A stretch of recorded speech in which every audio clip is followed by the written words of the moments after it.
क्योंकि आपके पैर शमशान की तरफ बढ़ रहे हैं, जीवन की तरफ नहीं बढ़ रहे हैं। हर क्षण आप वृद्धता की ओर बढ़ रहे हैं, बुढ़ापे की ओर बढ़ रहे हैं, हर क्षण आप मृत्यु की ओर बढ़ रहे हैं। अभी आपकी 60 साल उम्र थी, 40 साल पार कर लिए तो 20 साल और बाकी रहे, यानी 40 साल आपने शमशान की तरफ पांव बढ़ाए।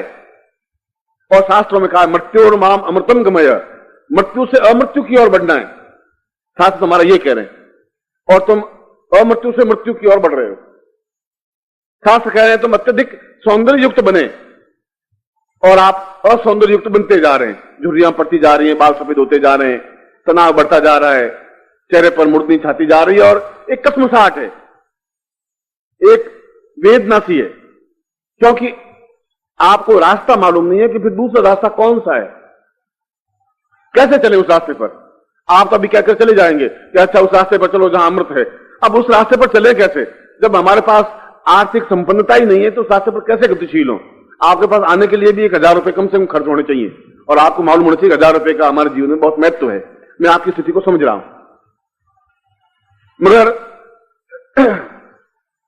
मगर यदि ये सब बात होती तो फिर उस श्लोक की रचना नहीं होती।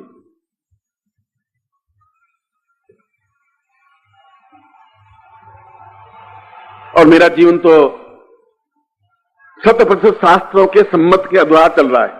जो शास्त्रों ने कहा है उसको मैंने आजमाया है, और आजमाने के बाद वह सब कुछ प्राप्त किया है जो कुछ प्राप्त होना चाहिए। शायद कभी आपने मेरा जीवन देखा नहीं, अत्यधिक विपन्नता से माध्यम से चला हूं। शायद जीवन में सब कुछ संघर्ष, कठिनाई, परेशानियां, बाधाएं, अड़चने। तुम्हारा तो एक आध शादी की होगी मैंने, अड़चने के साथ, बाधा, परेशानी, कठिनाई, ऑब्स्टिकल, कई कई पत्नियां हैं मेरे, रोज आती रहती हैं सामने। मैं इस बात की चिंता करता ही नहीं, विचलित नहीं होता हूं, क्योंकि मुझे श्लोक का मालूम है, जो बगलामुखी का सबसे पहला श्लोक है, बगलामुखी का सबसे पहला श्लोक है, जो मैंने आपके सामने उच्चारण किया कि लगाम आपके हाथ में होनी चाहिए, और या गुरु है आपका, सही गुरु है तो आपके हाथ में लगाम सौंप दे, नहीं तो फिर फ्रॉड है, फिर चले। जो गुरु ये कहे कि बेटा चिंता मत कर, राम का नाम ले, अयोध्या में चला जा, एक बार शहीद हो जा, तुम कल्याण करेगा पूरा। अयोध्या में जाने से, शहीद होने से तुम्हारा जीवन नहीं चल सकता, राम नाम का मंत्र जाप करने से भी नहीं चल सकता। वह एक भक्ति है, वह भी एक जरूरी है, मैं ऐसा नहीं कर रहा हूं वह जरूरी नहीं है। अचार भी बहुत जरूरी खाने के लिए, और दूसरी पानी भी जरूरी है, मगर भोजन तो भोजन ही है, हलवा तो हलवा ही है, जीवन तो जीवन ही है।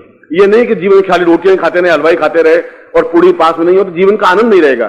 सटरस भोजन होना चाहिए, जीवन में सब आनंद होना चाहिए, भक्ति भी होनी चाहिए, साधना भी होनी चाहिए, ग्रस्त भी होना चाहिए, धन भी होना चाहिए, यश भी, पद भी, प्रभुता भी, सौंदर्य भी, सब कुछ।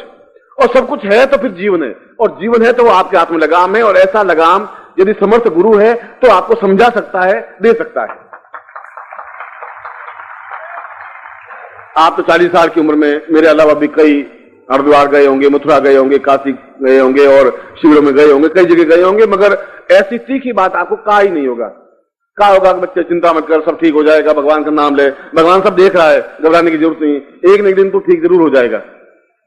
ठीक होना ही हो तो बस भूत से देह पुनरागमनम कुत, चाहे आप कर्जा करके मरे, अर्थी के सामने खड़ा होगा नहीं, बस अर्थी चली जाएगी, आपको चिंता है ही नहीं, पीछे बेटे रोते रहेंगे, कर्जा बाप का बाकी है तो रोते रहेंगे, क्योंकि जीवन की लगाम आपके हाथ में नहीं है। तो बेटों को भी आप समझा नहीं सकेंगे बेटा ये सही रास्ता है, आपको ज्ञात नहीं है। इसलिए आज मुझे मजबूरी में, कल मैंने आपको रति सौंदर्य और अनंत सौंदर्य तो समझा दिया, यह भी समझा दिया कि जीवन में जब प्यार का एक उद्रेक होगा, एक सागर लहरा रहा होगा, नदी नहीं, नाला भी नहीं, पोखर भी नहीं, एक समुद्र जिसका अंत नहीं, और छोड़ नहीं, उस प्यार के उस सागर के माध्यम से बराबर जो रत रहे, जो बराबर देखती रहे, वह रति है जो अपने प्यार को देखती रहे, एक तक भी आंख बंद नहीं हो। वो नहीं चाहती कि मेरी आंख बंद हो, झपके, वो एक क्षण झपकना भी उसके लिए बड़ा कड़वा सा चीज होती है कि मैं अपड़क देखती ही रहूं, रत रहूं, वह रति है।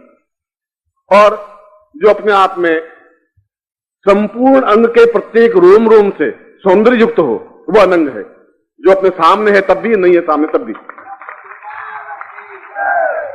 क्या ऐसा सौंदर्य का पारावार हमें प्राप्त हो सकता है? हो सकता है, होता ही है, होगा या नहीं होगा मैं ऐसा नहीं कह रहा हूं, होना चाहिए भी। जो हम चाहते हैं वैसा ही होगा, इसलिए तो हम साधना कर रहे हैं, इसलिए गुरु के पास बैठे हुए हैं, इसलिए चिंतन कर रहे हैं हम। मगर मैंने कल परिभाषा और आपको ये साधना तो सिखा दी, मगर उसके बावजूद भी आप जीवन में भयग्रस्त हैं, और भय तो पग पग पर है।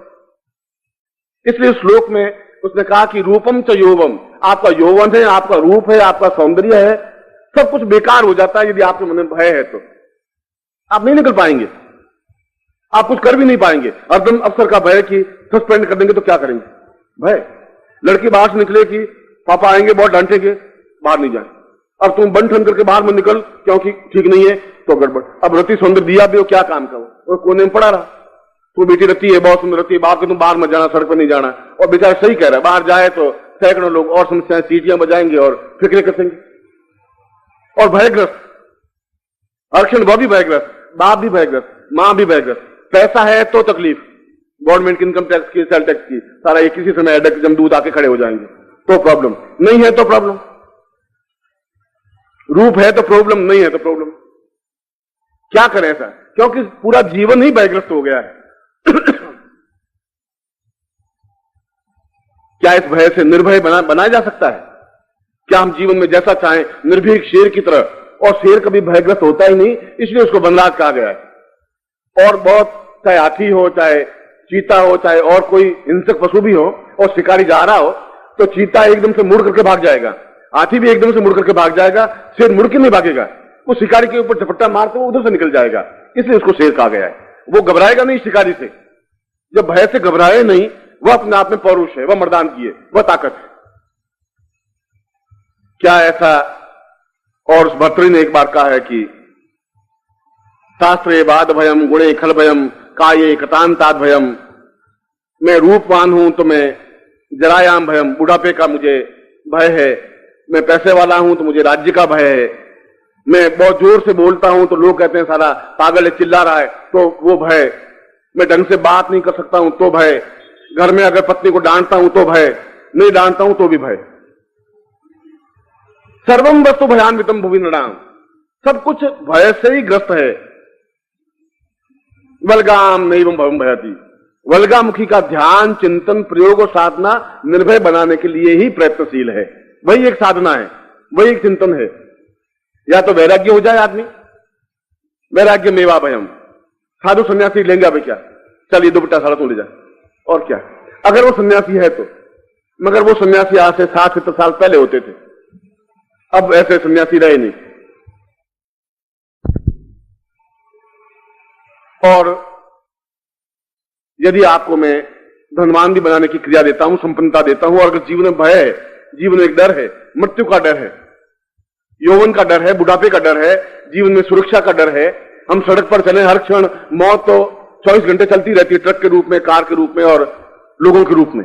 अगर पंजाब देख लें, कश्मीर देख लें, तो जितना मौत का तांडव नृत्य हो रहा है उतना कभी जिंदगी में हुआ ही नहीं। हम उस बात की चिंता नहीं करें। हम तो ये कहें कि अगर हम साधनाएं करते हैं और साधना में संपन्नता प्राप्त करें तो क्या जीवन में निर्भय होकर के जीवन व्यतीत हो सकता है?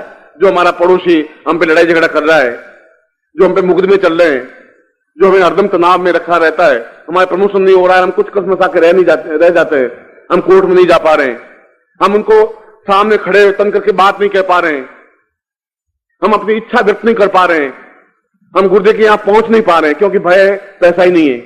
जीवन का प्रत्येक पग आपका भयग्रस्त है, प्रत्येक व्यक्ति का। और इस भय से मुक्ति पाने का यदि कोई रास्ता है तो ये सारी साधनाएं आपके लिए जरूरी हैं।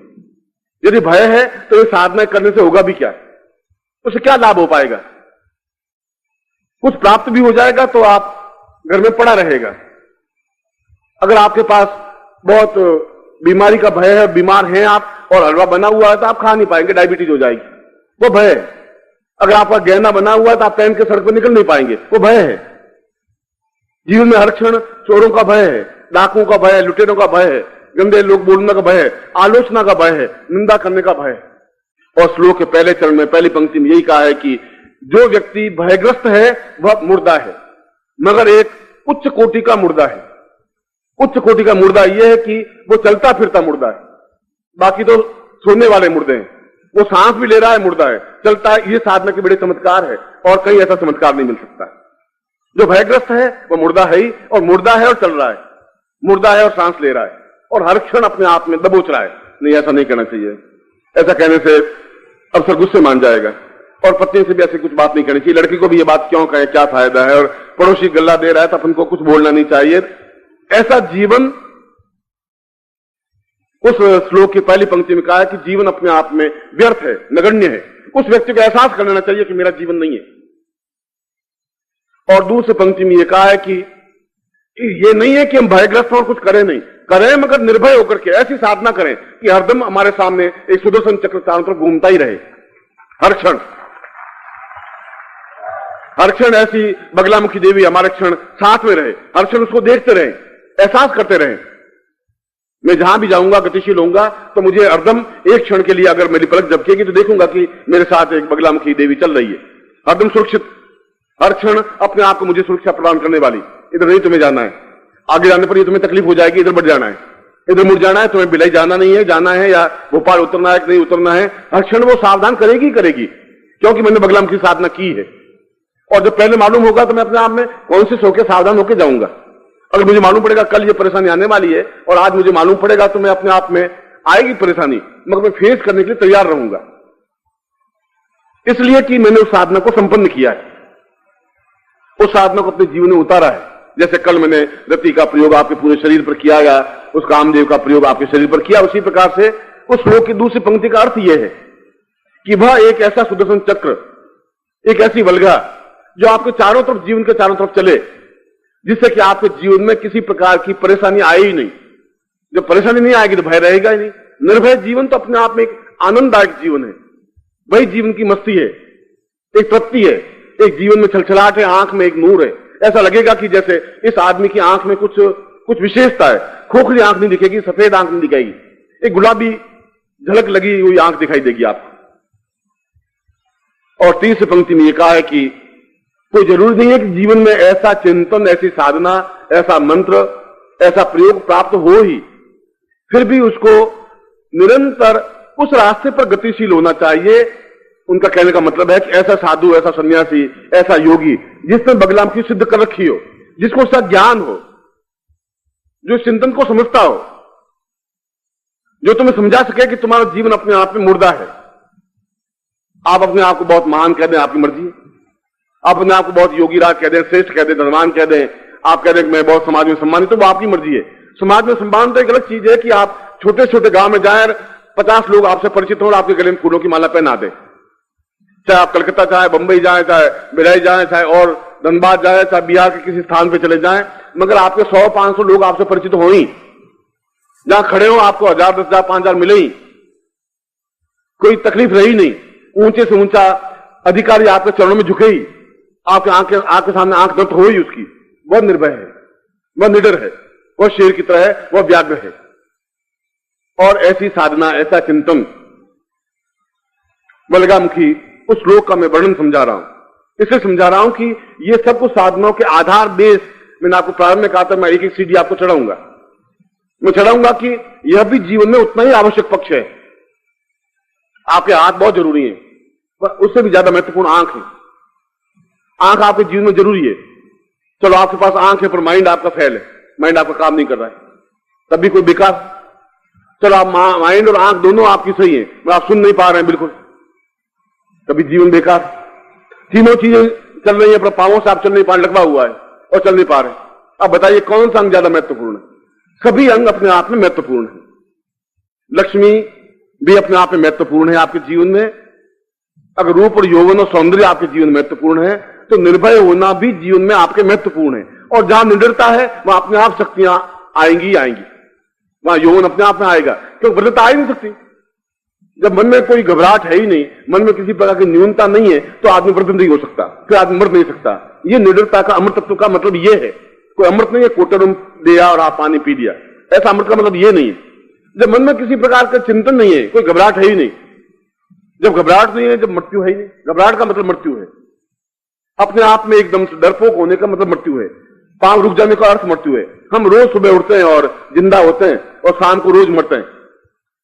कि आज उसने मुझे ऐसी गाली दे दी, मैं कुछ जवाब नहीं दे पाया, बहुत क्या करूं, कुछ समझ नहीं आता, और इस अवसर को मैं साला का गर्दन मरोड़ दूं, साले का मैं इसको कहा, साला को सुना नहीं।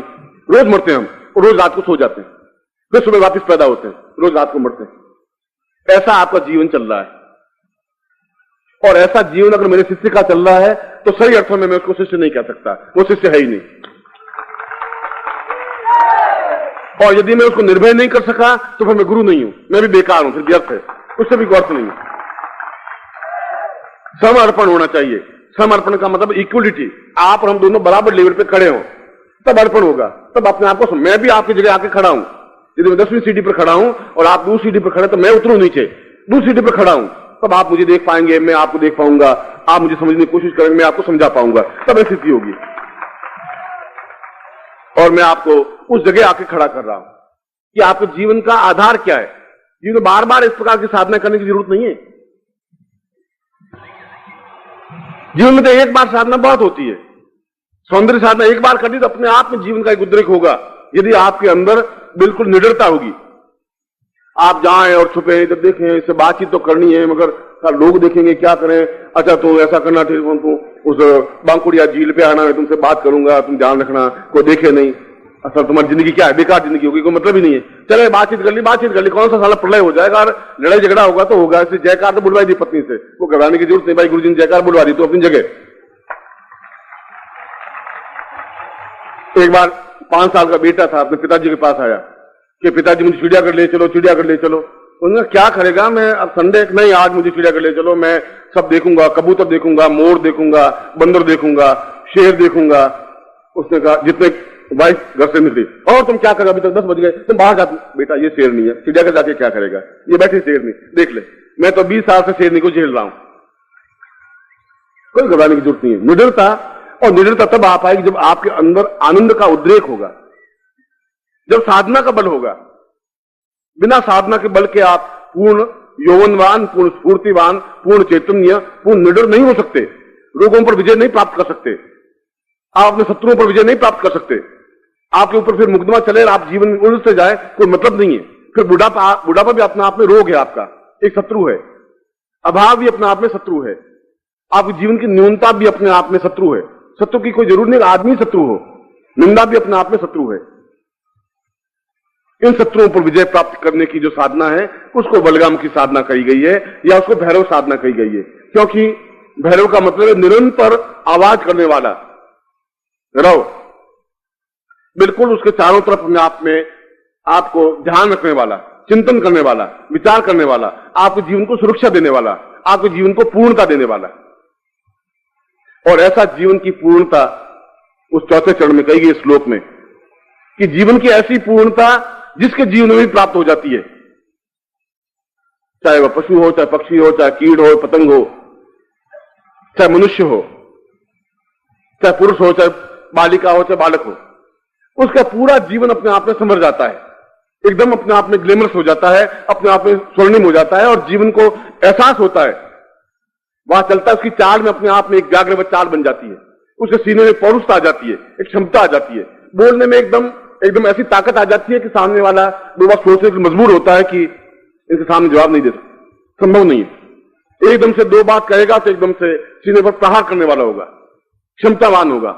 और सबसे बड़ी बात है कि उसकी वाक शक्ति पैदा हो जाती है। वाक शक्ति का मतलब है कि हम जो कहें उसका प्रभाव हो, एक सम्मोहन, एक आकर्षण, एक वशीकरण, शब्दों के माध्यम से हम किसी से बात करें और वो एकदम से हमारे अनुयायी हो ही, हमारी बात स्वीकार करे ही। इस प्रकार की साधना को, इस प्रकार के मंत्र को, इस प्रकार के प्रयोग को, इस प्रकार के चिंतन को, जो जीवन का एक आवश्यक अंग और आवश्यक तत्व है, और यदि ये नहीं है तो फिर जीवन का अर्थ नहीं है। जीवन का अर्थ ही यही है। भर्तृहरि को पूछा गया कि जब भर्तृहरि अपने गुरु के पास में गया, भर्तृहरि राजा था अपने आप में, तो गुरु ने कहा मैं तो शिष्य नहीं बनाऊंगा, तुम शिष्य बनने के काबिल नहीं हो। इसलिए काबिल नहीं हो कि तुम निडर नहीं हो, निर्भय नहीं हो, और जो निर्भय नहीं हो सकता वह जीवन में कुछ कर भी नहीं सकता। तो राजा है पर बहुत डरपोक है, कायर है, बुज़दिल है, तो हरदम डरता रहता है कि पास वाला राजा आक्रमण कर देगा तो क्या हो जाएगा। तो वापस घर जाओ। 7 बार गुरु के पास में आया, 7 बार गुरु ने उसको मना कर दिया, और जब उसने 8वीं बार निडरता के साथ में व्याग्रवत उसकी चाल में गुरु ने देख लिया कि इसकी चाल अपने आप में मरी हुई चाल नहीं है, चाल में क्षमता है, एक सीने में एक ओज है, चेहरे पर एकदम प्रभाव है, वाणी में क्षमता है। गुरुदेव मुझे आप दीक्षा देनी पड़ेगी आज, क्योंकि मैं दीक्षा लेने के लिए तैयार हूं, आतुर हूं। आप जो कुछ कसौटी पर कसें कस लीजिए, मैं स्फुलिंग होने को तैयार हूं, मगर मैं आज अपने आप में पूर्ण दीक्षित होना चाहता हूं। इस शब्दों का प्रभाव, वो चाहे गुरु हो, चाहे देवता हो, चाहे देवी हो, चाहे जगदम्बा हो, जब बोले और सुने, वह भी हमारे तरह देवता ही तो है। और आज से 10,000 साल पहले पैदा हुए इसलिए देवता है, हम भी 10,000 साल बाद देवता बन जाएंगे। देवता कोई आकाश से टपकते नहीं है। क्षमतावान होने की क्षमता है, और उस क्षमता को प्राप्त करने के लिए, उस जीवन के चिंतन को प्राप्त करने के लिए, वो हमारे पूरे जीवन में समावेश हो सके, हम जीवन में उस स्थिति को प्राप्त कर सके जो जीवन अपने आप में निडर, निर्भीक और हम कहें और गुरु भी सुनने के लिए बाध्य हो जाए, वो हमारी निडरता है, वो निर्भीकता है, वो निर्भीकता है हमारी। अगर हम लक्ष्मी को कहें तो ऐसा नहीं हो सकता। विश्वामित्र ने कहा, मैं फिर विश्वामित्र का शब्द बोल रहा हूं, वो तो गिड़गिड़ाए नहीं, फिर उसने आराधना नहीं की, आज नहीं जोड़ा, घी की बत्तियां नहीं जलाई कि जय लक्ष्मी मैया तू मेरे घर में आ, तू मेरे घर में आ, वो आवे नहीं, पड़ोसी घर में चली जाए। उधर कुछ नहीं, मैं सुनता ही नहीं तुम्हारी बात, मुझ में ताकत है कि मैं निडर हूं। और उस शास्त्र को पढ़िए, विश्वामित्र संहिता को पढ़िए, उसने कहा मैं लक्ष्मी की आराधना बाद में करूंगा, पहले बगलाम की साधना करूंगा, और मैं अपने आप में पूर्ण विश्वामित्र बनूंगा, विश्व को मित्र बनाने वाला, विश्व को अपने चरणों में झुकाने वाला, ऐसा बनूंगा। और ऐसा बनूंगा तो लक्ष्मी तो अपने आप मेरे घर में घुस के बैठ जाएगी। कहां जाएगी वो? तो क्षमतावान हूं, पुरुष हूं, पुरुषोत्तम बनूंगा। और जिसको हम पुरुषोत्तम शब्द कहते हैं, जिसको हम पुरुष कहते हैं, जिसको हम पौरुष कहते हैं, जिसको हम क्षमता कहते हैं, वह तथ्य तो निडर बनने पर, बगलाम की साधना करने पर, उस भैरव साधना जो बगलाम की का एक प्रयोग है, उसको करने पर ही जीवन में वह पूर्णता आ सकती है। और आप खुद देख सकते हैं, जो मैं आज बात कर रहा हूं, आप 2 महीने बाद देखें अपने आप चाल को। मैंने अगर कहा है कि आपका सौंदर्य देखें, तो मैं ठीक कह रहा हूं, आप 6 महीने बाद देखें। मैं ऐसा नहीं कह रहा हूं 6 महीने बाद आप बिल्कुल एक काले बाल वाले और बिल्कुल अद्वितीय 17 साल के लड़के बन जाएंगे, मगर आप 50 साल के भी हैं, मगर आपके चेहरे पर ओज है, ऐसा लग रहा है आप हृदय में एकदम उमंग है, उत्साह है, करने की क्षमता है, पौरुष है। और वह निडरता, निर्भीकता मैं साधना करवा रहा हूं, आप 2 महीने बाद देखें, महीने में बाद देखें, आपकी बात में दम है। आपके पड़ोसी कहेंगे कि क्या बात होगी, आपकी बात में खनक आई है, आपकी बात मानने के लिए बाध्य होंगे घर वाले, पड़ोसी, समाज और पूरा देश। ऐसा आप पूरे देश में अपने आप में वर्चस्व प्राप्त करें, ऐसा मैं आपको आशीर्वाद दे रहा हूं।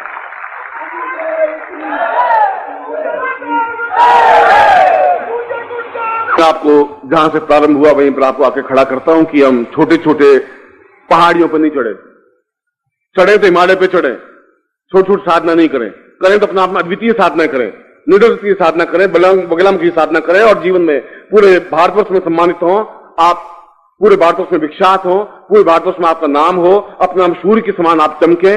मैं आपको ऐसा आदेश से आशीर्वाद दे रहा हूं, ऐसा प्रयोग में। और इस प्रकार के प्रयोग को आज ही महत्वपूर्ण दिन है, मैं आज शाम को उस प्रयोग को संपन्न करवाऊंगा। और जैसा कल का दिन प्रयोग महत्वपूर्ण था, आज का भी शायद ये 10, 12, 13 साल से तो मेरे साथ में है, और आप लोग भी मेरे साथ में 5, 7, 10 साल से। मगर आपने देखा होगा कि मैंने इस प्रकार की साधना को न कामाक्ष साधना करवाई थी, न निर्भयता की साधना करवाई थी, मगर श्रीवास्तव ने पहले ही मुझे आकर के 10 बार कि आपको इस बार आना ही है गुरुजी, और 4 बार आप रोज नहीं आए। मध्य प्रदेश में हम सब हताश निराश हो गए कि आप आएंगे नहीं, आएंगे तो कुछ साधना नहीं करवाएंगे। तो मैंने कहा इसके मन का ये सारा भ्रम मिटाई देना चाहता हूं कि मैं वैसी साधना करवाऊंगा जो अभी तक भारतवर्ष में करवाई ही नहीं, और पहली बार हो जाएगी। आज की साधना तो अत्यंत महत्वपूर्ण है और आप में से प्रत्येक के लिए जरूरी है, अत्यावश्यक है। मैं एक बार फिर आपको हृदय से आशीर्वाद देता हूं ऐसे। और बोल गुरुदेव की, बोल सिद्धाश्रम साधक परिवार की, बोल आज के आनंद की, बोल अपने अपनी पत्नियों की। और इसीलिए तो भर्तृहरि का श्लोक है कि सभी वस्तुओं में भय ही भय है, बिना भय की तो कोई चीज है ही नहीं। भोगे रोग भयम, ज्यादा भोग होगा, ज्यादा खाने पीने की मिठाइयां खाएंगे तो रोग पैदा होगा ही होगा, डायबिटीज होगी। भोगे रोग भयम, कुड़े च्युति भयम, वित्ते धन होगा तो वित्ते नपालात भयम, राज्य का भय। मौने दैन्य भयम, नहीं बोलने बिल्कुल तो लोग कहेंगे साला गूंगा है। बले रिपु भयम, युद्ध है, ताकत है तो और कोई शत्रु आके टकराएगा। रूपे जराया भयम, रूप है तो बुढ़ापे का भय। शास्त्रे वाद भयम, गुणे खल भयम, काये कृतांतात भयम, सर्वम वस्तु भयान्वितम भुवि नृणाम, वैराग्य मेवा भयम। वैराग्य है जहां पर वहां कोई भय होता ही नहीं। और ऐसा ही आपके मन में, ऊपर से तो आप ग्रस्त रहे जनक की तरह। जनक अपने आप में पूर्ण राज्य कार्य को संचालित करते हुए भी विधेय थे। जनक को विधेय कहा गया है, जो अपनी देह भी नहीं, ये मेरी देह नहीं है, कुछ है ही नहीं मेरा, मैं तो टिकट लेकर के बैठा हूं, जो संसार में चल रहा है वो देख रहा हूं। जिस दिन टिकट खत्म हो जाएगा उस दिन जाकर के थिएटर से बाहर निकल जाएंगे, चाहे 60 साल की उम्र में निकले या कभी निकले। ऐसा एक विधेय भाव मन में रहे तो आप राजा भी बन सकते हैं और विधेय भी बन सकते हैं। दोनों चीजों का एक आनंद, सन्यासी का आनंद एक अलग है। कभी आपको मैं सन्यासी बनाऊंगा और अपने साथ ले जाऊंगा, सबको ले जाऊंगा, ऐसा करूंगा। कि शर्त यह होगी कि आप अपने घर से बिल्कुल मोहर लगवा के लिखवा के लेके आएंगे तब होगा, ऐसा मैं नहीं करूंगा, ये मामूली अड़क नहीं करूंगा पैदा। मगर वो आप आनंद देखेंगे तो एक मस्ती है, कोई तकलीफ नहीं है, मौज है, जीवन का एक पूर्ण भ्रमण है। और इसीलिए ये बगलामुखी प्रयोग में आपको संपन्न करवा रहा हूं। आपके सामने यंत्र आप सामने रख दीजिए, उस गुटिका को अपने सामने रख दीजिए और सबसे पहले बगलामुखी का ध्यान करिए।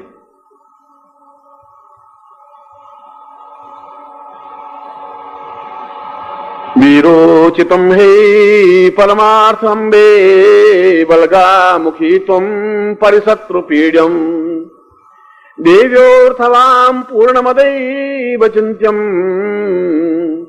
आत्मानुभूतिम भवमेव नित्यम शत्रुं परिपीडयन्त पूर्वम नासोऽर्थरूपं भवरोग दुःखम क्षुधा पिपासां परपीडयन्तीं पूर्णं त्वमेवं परिपूर्णमेवं यथास्मानं सकृते कल्याणतां मम जीवन पर्यन्तं न दोषा न रोगा न शोका न दुःखा न विदन्ति तां पुरुषां यथास्मानं स गुरु आज्ञां परिपालयन्ते मम निर्भयं परिप्राप्यन्तं सा पूर्णत्वं बगलामुखी प्रयोगम धारित्वां साम संकल्पम कुर्यात। अपने हाथ में जल लीजिए।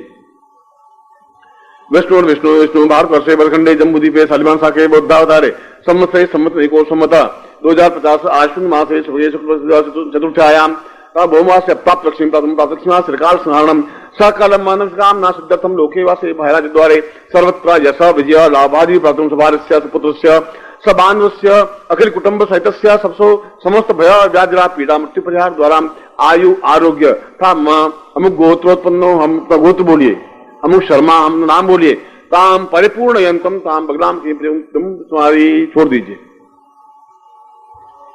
शिखा उच्छेदनम, अपने शिखा को तोड़ के फेंक दीजिए। ताम शिखम उद्वलिताम पुरुषाम तुभ्यम संपर्दे ताम लोभम प्रतिजेता क्रोधम प्रतिजेताम पुरुषम आत्म प्रतिजेता समस्त रोगम प्रतिजेता दुखम प्रतिजेतम ताम पुरुषाम अथास्मानम निर्विकार निरहंकार ताम पुरुषाम पूर्ण वैराग्य रूपेण साम भोग्यात पूर्ण भोग्यम विदेह रूपेण सम राज्यम परिपालयन्ति साम परिपूर्ण रूपेण ताम बगलामुखी प्रयोगम करिष्ये। अपने सामने यंत्र रख दीजिए।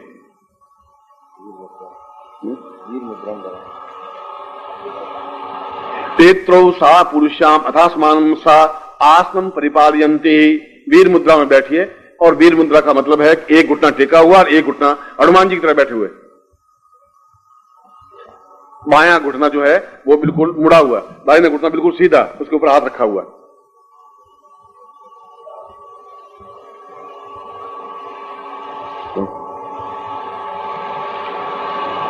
हनुमान जी की तरह बैठना, पर मरे हुए तरह मन में बैठना। ऐसा नहीं कि तुम दिख रहे हो ऐसे जैसे हनुमान जी, क्या तुम तो ऐसे दिख रहे हो जैसे कोई जापट खा करके बैठे हुए हो यहाँ कोई और।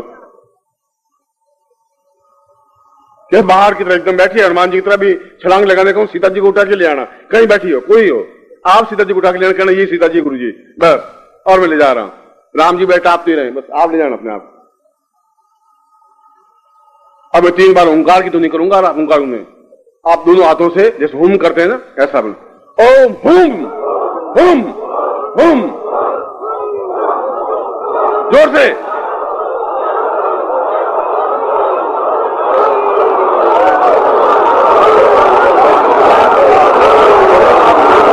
हुम हुम हुम हुम हुम।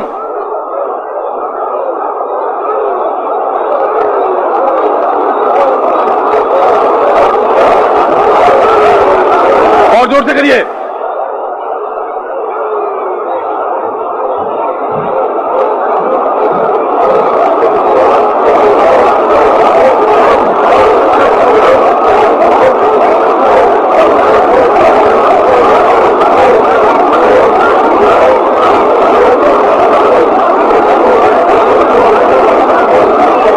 फिर झटकते हुए एक बार फिर वापस जोर से कहना ओम ओम ओम ओम ओम ओम।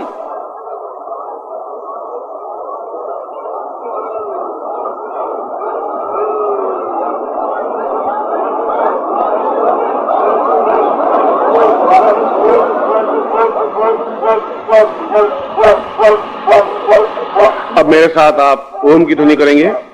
हरि ओम।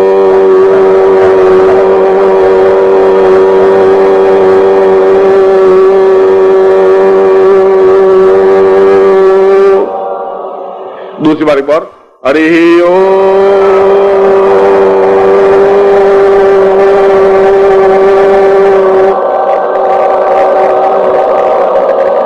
हरि ओम।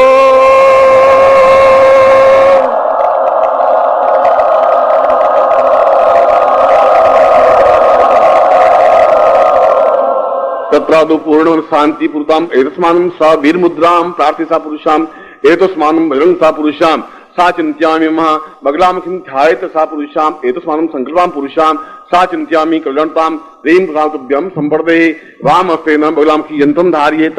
बाएं हाथ में बगलामुखी यंत्र को लीजिए, गुटिकाम परिक्षेप्य, गुटिका को अपने सामने रख दीजिए, उसी यंत्र के सामने।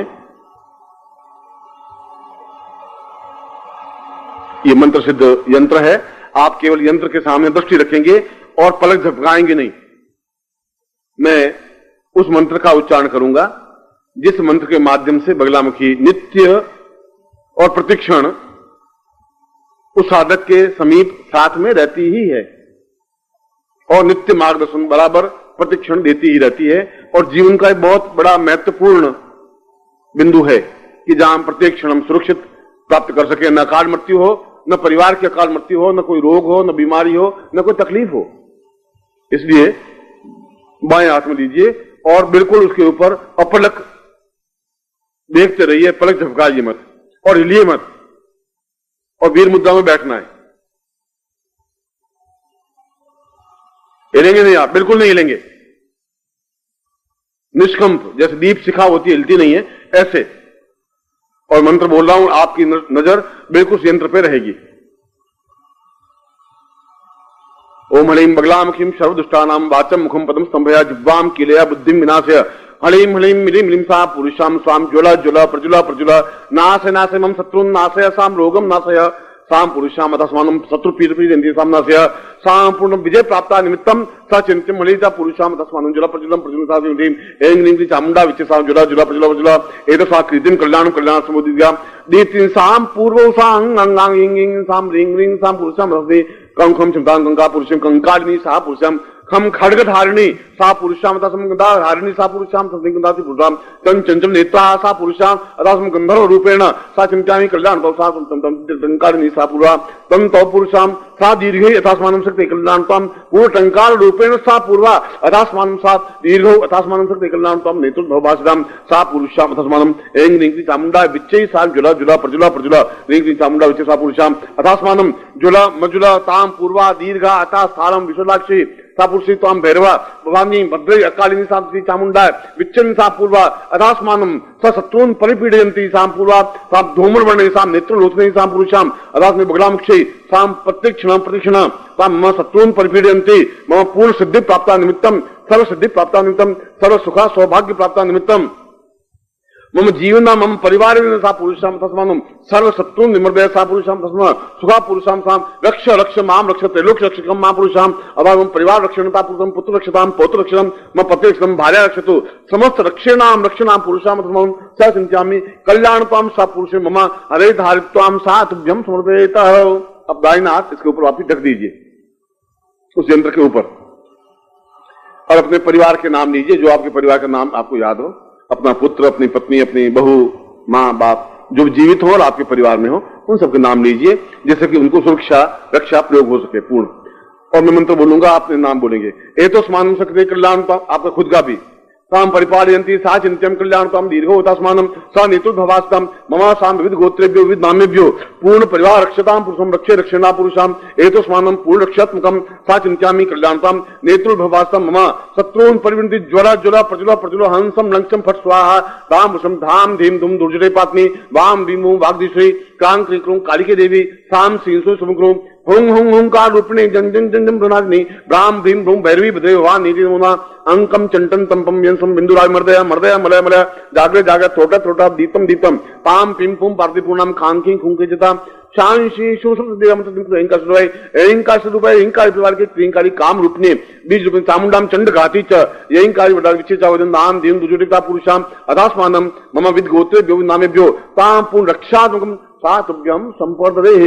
खोल करके दर्शन कर लीजिए और अपने आंखों को लगा दीजिए, सिर पे लगा दीजिए और वक्षस्थल पर हृदय पर लगा दीजिए। तो यंत्र को अपने सामने रख दीजिए। फिर हाथ जोड़ दीजिए। गुरु ब्रह्मा गुरु विष्णु गुरुदेवो महेश्वरा गुरु साक्षात पर ब्रह्मा तस्मै श्री गुरु जन कमलेभ्यो नमः। ध्यान मूलं गुरु मूर्तिर पूजा मूलं गुरु पदम मंत्र मूलं गुरु वाक्यम मोक्ष मूलं गुरु मूकं करोति वाचालं पंगु लंघयते गिरिं यत्कृपातु वन्दे परमानंद मातुमं गुरुचरणेभ्यो समर्पयामि नमः। तत्तादु मंत्रम उच्चरेत। गुरु कृपा से आपको मंत्र प्राप्त हो और इसका मंत्र केवल एक अक्षर का मंत्र है। जब भी आप शुद्धता से बैठे हो सुबह पूजन के समय, जूते पहने हुए खाते हुए या झूठे मुंह इस मंत्र का जप नहीं हो सकता। अन्य मंत्रों का जप तो हो सकता है और वह मंत्र है हलीम। बोले हलीम। हलीम का ह ल मिला हुआ है, ई की मात्रा ऊपर बिंदी है। हलीम लीम हलीम हलीम। और ये मंत्र वीर मुद्रा में, क्रोध नेत्रों में और ओंकार रूप के साथ में करना है। ये ध्यान रखना, चाहे आप एक बार करें चाहे 5 बार करें, मगर घर में जब भी करें तो आप धीरे करें, क्योंकि यहां से जाने के बाद में जोर जोर ओंकार करते रहेंगे दरवाजा बंद करके तो पत्नी का सीधा पत्र आएगा कि ये क्या सीख के आए, घर में गए तो सीधा साधे थे या हूं क्या कर रहे हैं। चिंता मत करिए, बगल से आपके साथ में है और ओंकार रूप करते हुए 2 या 3 बार या 5 बार या 20 बार, जिससे प्राण चेतना विस्फोट हो। और फिर हलीम का 2 मिनट या 5 मिनट या 1 माला जो भी मंत्र जाप करें और आंखें बिल्कुल खुली हो, वीर मुद्रा भी हो। और आप स्वयं देखेंगे उस दिन आपका कहीं पर भी जाएं असफलता आपको मिल ही नहीं सकती है। मेरी गारंटी है, मैं आपके साथ में हूं, गारंटी के साथ। हलीम, बस ये हलीम शब्द बहुत ध्यान से उच्चारण करने देना है। HALEEM हलीम। कोई बोले हरीम, कोई बोले हीम, तो कुछ फायदा नहीं होगा। हलीम हलीम। और हलीम का अर्थ हुआ कि उन सारी बाधाओं, परेशानियों, कष्टों, अभावों, दुखों, दैन्यों और शत्रुओं पर आक्रमणकारी होते हुए उन पर विजय प्राप्त करना। साथ ही साथ इस बात को ध्यान रखना कि मैं अगर रुक गया तो नष्ट हो जाऊंगा, समाप्त हो जाऊंगा। इसलिए निरंतर मुझे उस शक्ति को प्राप्त करता हुआ, साधनात्मक शक्ति को प्राप्त करता हुआ, उस साधनात्मक शक्ति को प्राप्त करता हुआ कल्याणवत बन करके समाज को कल्याण स्वरूप दे करके उस लक्ष्य पर पहुंच जाऊं जो मेरा अंतिम अभीष्ट लक्ष्य है। कौन सा लक्ष्य है? मृत्योर माम अमृतम गमय। मृत्यु से अमृत्यु की ओर जाना, यह लक्ष्य है। उस अमृत्यु की ओर पहुंच जाऊं, इस पूरी क्रिया को साधकों ने हलीम शब्द से, इस पूरी 10-15 लाइनों को उन्होंने एक ही शब्द में व्यक्त किया है, एक अक्षर में व्यक्त किया। यद्यपि मैं इसको और डेफिन करता तो हो सकता था 2-3% समय से लग सकता, मगर मैंने उस सार संक्षेप में आपको समझाया है कि हलीम शब्द का अर्थ क्या है, कितना बड़ा अर्थ है। इसके बाद तो कुछ समस्या रही। यदि आप इसका अर्थ समझ लें, बाद में क्या प्रॉब्लम नहीं आपकी जितनी समस्याएं थी, जितनी बाधाएं थी, जितनी अड़चनें थी, जितनी कठिनाइयां थी, उन पर आप विजय प्राप्त कर रहे हैं, उन पर नियंत्रण प्राप्त कर रहे हैं। फिर आप साधनात्मक शक्ति प्राप्त करते हुए खुद कल्याणकारी बनते हैं, पूरे समाज को भी कल्याणकारी बनाने की क्रिया में उन्मुख हैं और उस लक्ष्य को प्राप्त करने की ओर जा रहे हैं। जो लक्ष्य प्राप्त करना है, लक्ष्य प्राप्त हो जाए। बाह्य रूप, आंतरिक रूप, भौतिक और आध्यात्मिक सारे रूपों को समन्वित करता हुआ इस अक्षर की और केवल इस अक्षर के उच्चारण के बाद में तो हमारे जीवन की न कोई न्यूनता रह सकती है, न कष्ट, न अभाव, न परेशानियां, न बाधाएं। और इस पूरे मंत्र का बीज यही है, इस पूरे मंत्र का अर्थ यही हमारे जीवन का लक्ष्य है। ये मेरे जीवन का लक्ष्य नहीं, संसार के प्रत्येक व्यक्ति का यही लक्ष्य है, संसार के प्रत्येक योगी का यही लक्ष्य है, संसार के प्रत्येक देवता का यही लक्ष्य है। और दूसरा कोई लक्ष्य हो नहीं सकता आदमी का। ज्यादा से ज्यादा उसके टुकड़ों में लक्ष्य हो सकता है कि मैं लखपति बन जाऊं, और तो इस बीच में ही कि बाहरी सारी दृष्टि से पूर्णता प्राप्त करूं, ये इसमें है। मैं तंदुरुस्त बन जाऊं, ये भी इसमें लिखा हुआ है साफ, कि पूर्णता प्राप्त करूं, उन सारे अभावों पर विजय प्राप्त कर लूं।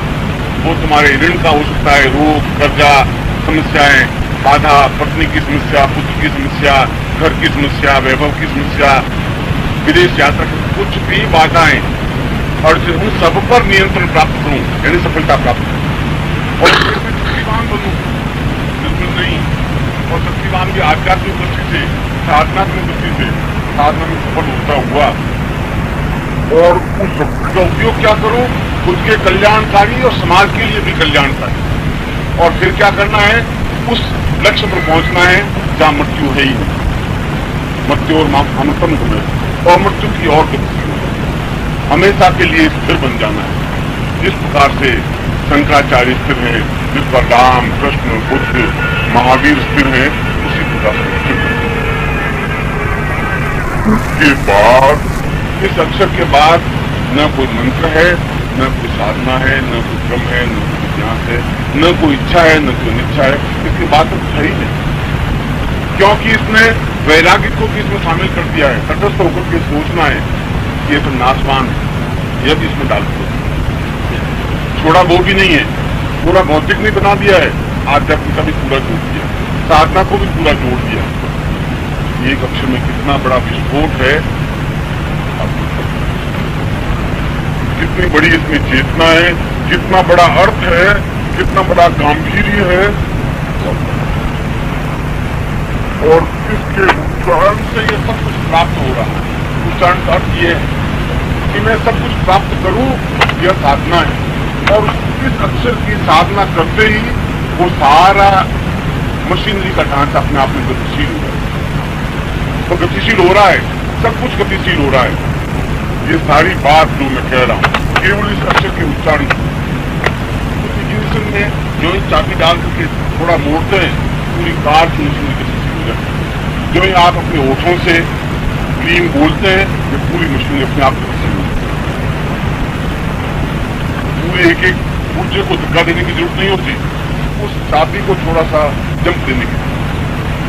इसलिए इस पूरे मंत्र की ये चाबी है, इसको थोड़ा हम वक्त दे देते हैं। जबान से क्लीम बोलते हैं, पूरी मशीनरी बनती है। कौन सी मशीनरी? जो मैं सारी ये बात बताई है। कितना गंभीर और गहन अर्थ है इस एक अक्षर। इसलिए हलीम की साधना अपने आप में महत्वपूर्ण है, और यही साधना जीवन में पूर्णता दे सकती है। इसीलिए हलीम को मंत्रराज कहा गया है। सारे बीजों में बीज राज भी मंत्र कहा गया है कि सारे बीज जितने भी हैं, वे सारे बीज जितने समाहित हैं। हाथी के पैर में सब पैर आ गए, घोड़े का भी, गधे का भी, सब पैर जोड़ करके देखें तो हाथी के पैर के नीचे आ जाए। उनके बेचारे छोटे छोटे पैर, हाथी का पैर अपने आप में पूरा, तो ये तो अपने आप में पूरा ही बीज है। बाकी सारे बीज इसमें समाहित है। लक्ष्मी का बीज भी समाहित है, वैराग्य का बीज भी समाहित है, पुत्र का बीज भी समाहित है, पुत्र का बीज समाहित है, गृहस्थ का, सुख का, सारे बीज समाहित है। इसलिए इसको बीज मंत्र कहा गया है, बीज राज कहा गया है, मंत्र राज कहा गया है, श्रेष्ठतम मंत्र कहा गया है, पूर्णत्व मंत्र कहा गया है। और इसीलिए आप इतने श्रेष्ठतम अद्वितीय मंत्र की साधना में बैठे हैं, ये अपने आप में बहुत बड़े सौभाग्य की बात है। और इसमें आप सफलता प्राप्त करें तो मेरा